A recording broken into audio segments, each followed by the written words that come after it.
కొంచెం దూరం పోనా ఆటో కడికి పోతే.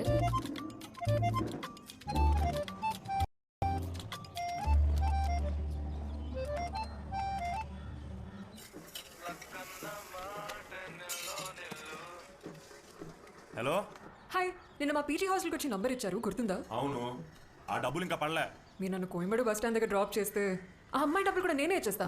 ఏందే మో, నేను బైక్ కూలింగ్ మాత్రమే, బైక్ ట్యాక్సీ అని నడపట్లే. సారీ ఎట్లా కనపడుతున్నా నేను?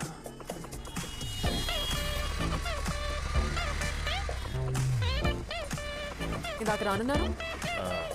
ఇవాళ పనేం లేదు, చేతిలో డబ్బులు లేవు. సరే మిమ్మల్ని డ్రాప్ చేస్తే ఇద్దరు డబ్బులు వస్తాయని.